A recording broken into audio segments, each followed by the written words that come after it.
দাজ্জাল আসার আগে 3 বছর ঠিক এমনটাই হবে এই পৃথিবী। মাত্র 40 দিনের সফরে কাঁপিয়ে দেবে বিশ্ববাসী, আর তার অনুসারী হবে লক্ষ লক্ষ মানুষ। অনেকে বুঝতেই পারবে না যে এটাই দাজ্জাল।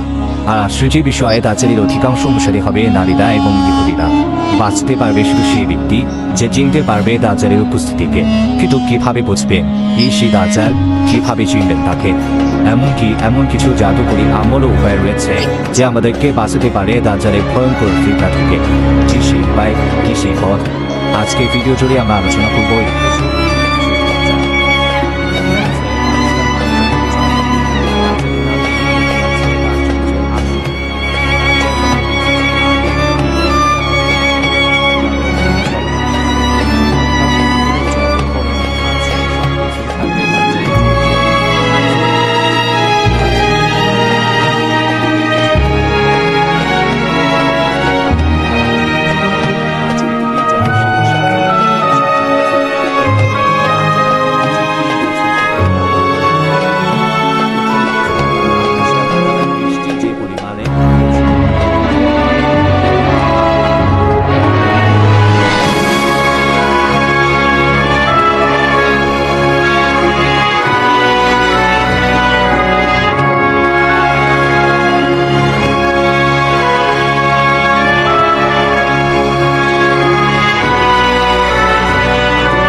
হবে বেটি, চুল হবে কোঁকড়ানো, কপাল হবে প্রশস্ত, চোখ হবে জ্বালা এবং সে হবে নির্বংশ, অর্থাৎ তার কোনো সন্তান থাকবে না।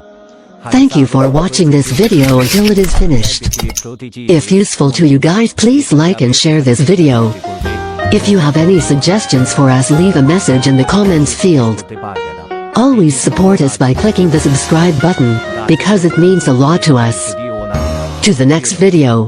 See you. থেকে বাঁচার একমাত্র নিরাপদ পথ হলো ইসলামকে দৃঢ়ভাবে আঁকড়ে ধরা, নিয়মিত দোয়া করা এবং আল্লাহর কাছে আশ্রয় প্রার্থনা করা।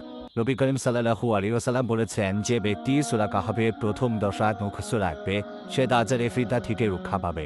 এই সূরায় এমন সব বিস্ময়কর ঘটনার ব্যাখ্যা রয়েছে যা একজন মুমিনের অন্তরে শক্তি, ঈমান এবং সঠিক বোধ তৈরি করে, যে এগুলো মন থেকে ধারণ করবে। দাজ্জালের কোনো ফিতনাই তার উপর প্রয়োগ করতে পারবে না, বরং ওই তো দাজ্জালই বিভ্রান্ত হয়ে পরাজিত হবে। প্রিয় দর্শক, তাহলে দেরি কেন? আজই শুরু করুন সূরা কাহফ পড়া, বোঝা এবং মুখস্থ করা। নিজে জানুন, অন্যকে জানান, ভিডিওটি শেয়ার করুন। আজ এ পর্যন্তই, আবার আসুন নতুন শব্দ ধরিয়ে। সে পর্যন্ত সবাই ভালো থাকুন, সুস্থ থাকুন। 24 ঘন্টা নিউজের সাথে থাকার জন্য আপনাকে ধন্যবাদ।